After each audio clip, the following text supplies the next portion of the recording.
forward. Green share.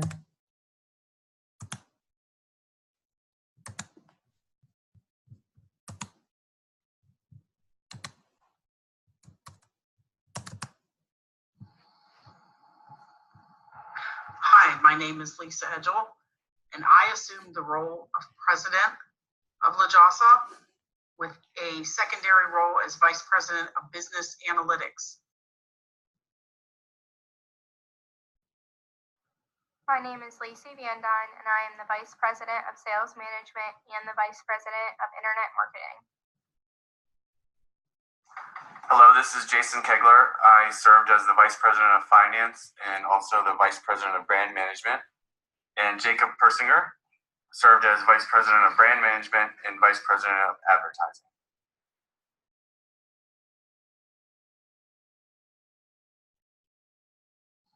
For LaJasa's financial and market summary, at the end of Q8, the company's total market share was 30%.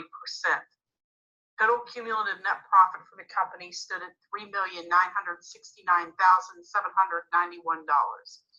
The three highest selling brands, the Swift Journey X at $731,695, the Recreational Cruiser at $598,696, and the Denali 2 at $435,819. The market with the highest revenue was the North American market at $3,178,350. Future investments in the North American market might be considered.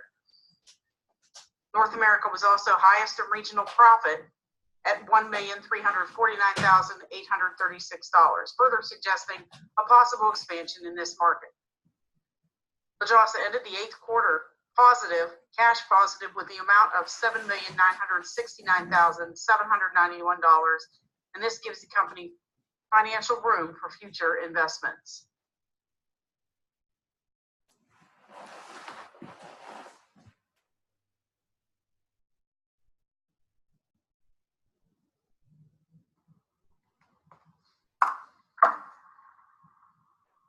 Hello, my name is Jacob Persinger, and I'm the Vice President of Brand Management here at LaJasa.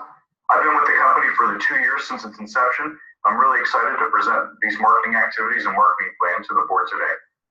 So at LaJasa, we've broken down our marketing activities into 4 distinct categories: our brand strategy, our pricing strategy, our sales channel, and our advertising strategy. And what these next couple of slides are going to touch on is some highlights that we feel are very effective from our marketing strategy and from our marketing plan that we presented to venture capitalists at the conclusion of last year's business. So to kick things off, we'll talk about our brand strategy. So at LaJasa, we recognize that no two cyclists are alike.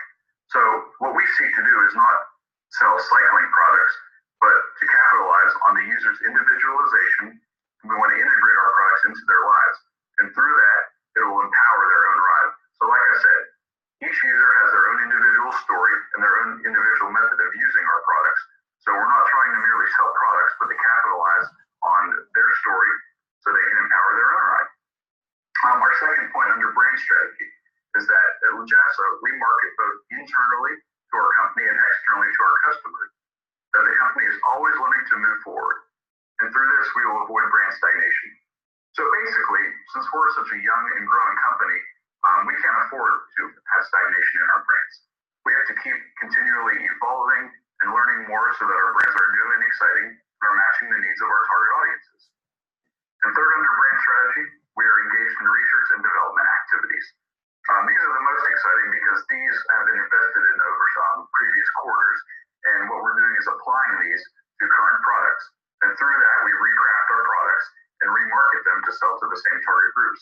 So one of our R&D specialties was superior carbon fiber material. We use that and implement it in various brands. Another one is a performance bike computer, clipless pedals. So basically what we've done is we've taken these activities, invested the time and the resources into building a better brand. Second, under our strategies is pricing strategy. So at LaJasa, we believe in fair valuation of products for what they contain. We truly feel, the executive team truly feels that our products are priced fair for what the customer is getting. And like I mentioned before, we're recrafting brands with our research and development, which will alter the brand perception and with that the price points. One example of that is we had a used cruiser, which wasn't performing as we desired. So what we did was we recrafted it with some new features and some new R&D features, and we remarketed it as the used cruiser too, which you'll find in the report. So that's basically one strategy we're taking as we look at brands and evaluating where we want to move with them into the future.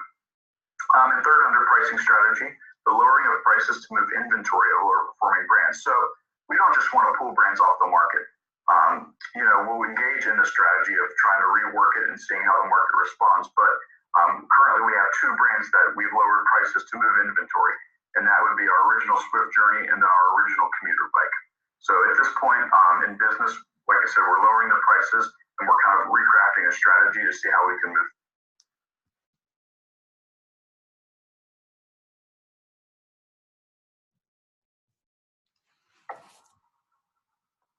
All right, moving along with our marketing activities and marketing plan, we're going to talk about our sales channel. So first, LaJasa continues to pursue growth and development of our store footprint. So like I said before, since we're such a small and growing company, we feel that the physical store locations are the perfect avenue for our growth. Now, currently, we operate our retail outlets in all of our markets, North America, and with there we have a store in New York, as well as Toronto, Canada.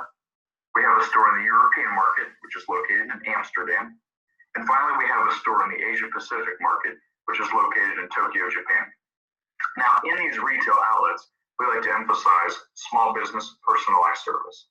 Now, what that means is we want to treat each customer like they're part of the family. Big box stores, you come in there and you feel like you're a number, but not at LaJasa.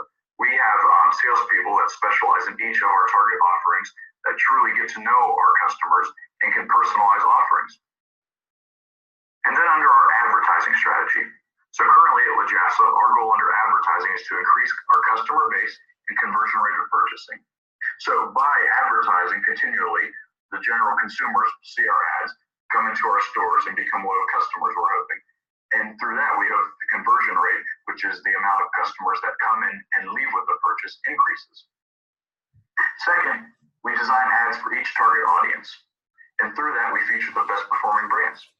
And then we run the ads in both local and regional mediums. And finally, under advertising strategy, we've engaged in internet expansion and social media growth. And this has created better brand cohesion for us, and we hope it will better connect us with our customer base.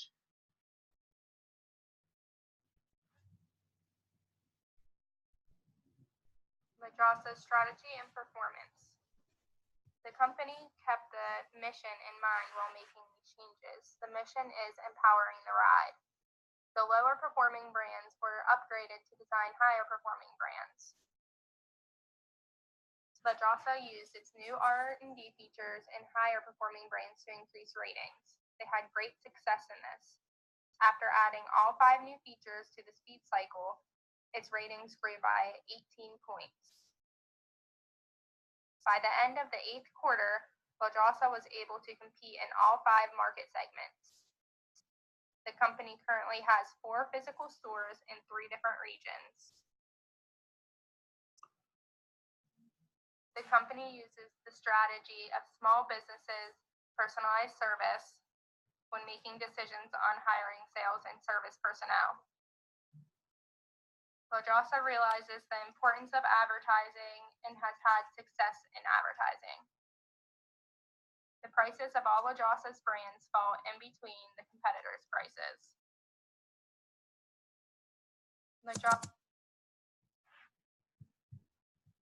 Departures from the marketing plan and significant events for LaJasa. LaJasa followed its marketing plan fairly close. The company ended up laying off employees, but they were quickly rehired. This was done to have more resources for research and development investments. LaJasa did not end up targeting the youth segment like it mentioned.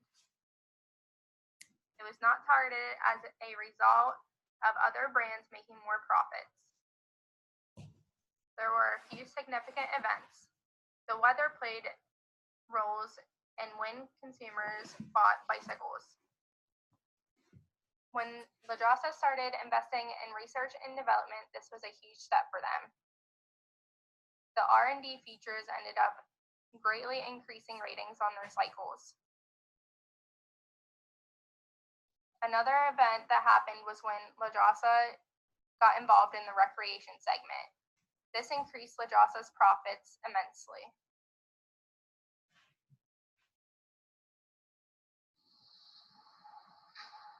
The SWOT analysis is the identification of the strengths, weaknesses, opportunities, and threats to an organization. As one study put it, the internal analysis of the organization is critical in identifying the source of competitive advantages.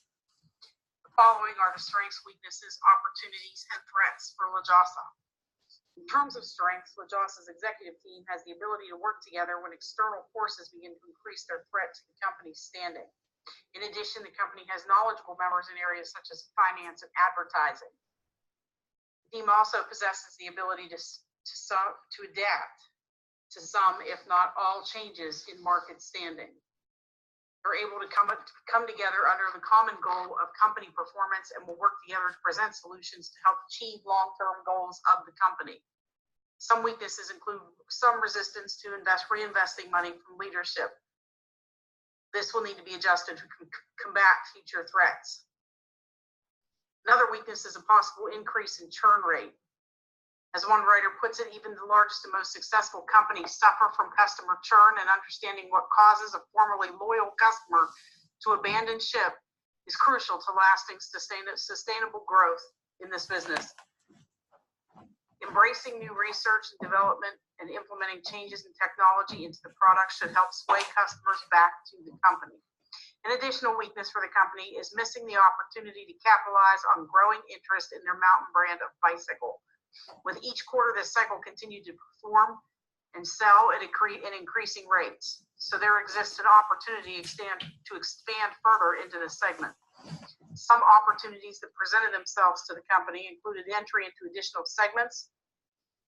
While the original mission was to make a foray into the work and speed segments, there was potential to grow in the mountain, youth, and recreational segments. Expansion of available technology gives La Jossa the opportunity to improve upon existing brands and offer consumers better choices.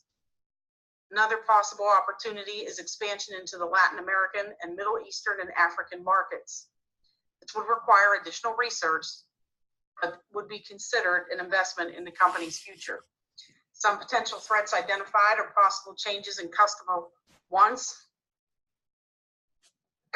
As with anything, a product must transition to continue to achieve acceptable sales numbers. Competitors gaining a foothold in the carbon fiber bicycle market creates an additional threat to the company. The company had seen a loss of marketing share in each of its segments, so it becomes incumbent upon management to make decisions to increase our market share. A third possible threat for the company is a negative turn in market segments.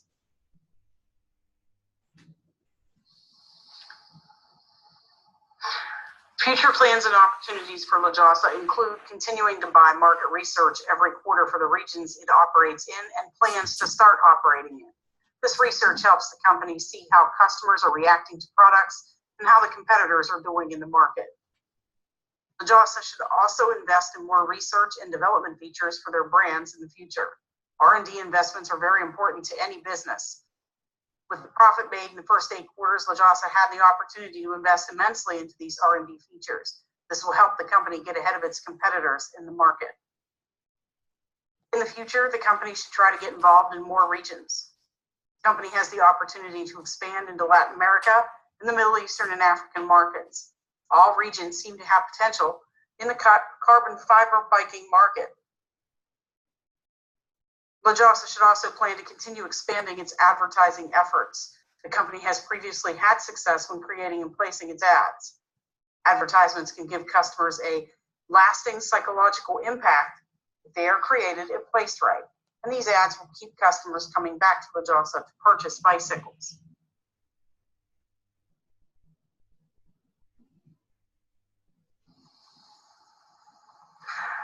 Lessons learned for the future include how the company learned to effectively compete in the carbon fiber bicycle industry. The executive team has also learned to adapt to the changing needs and wants of their customers. One lesson for leadership is to be more flexible in terms of investments to create additional wealth. Investments must be made in new research and development and marketing research to have a viable chance of achieving a sustainable market standing. Another lesson to take with us is to continue to adjust to customer demands. While the company started out targeting the work and speed segment, there was potential to grow in additional segments. This is represented in the growth of the Mountain brand offering by LaJossa. Also, realizing the appropriate time to consider dropping lesser performing brands is an important lesson learned as well. Not all brands are going to remain competitive, and some considerations must be made for retooling the product line. Finally, a lesson that has been solidified with the company is the old adage that it is less expensive to retain a customer than it is to gain one. In reinvesting in research, development, and market demands, the company stands a greater chance of keeping its current customers and possibly gaining more. Thank you.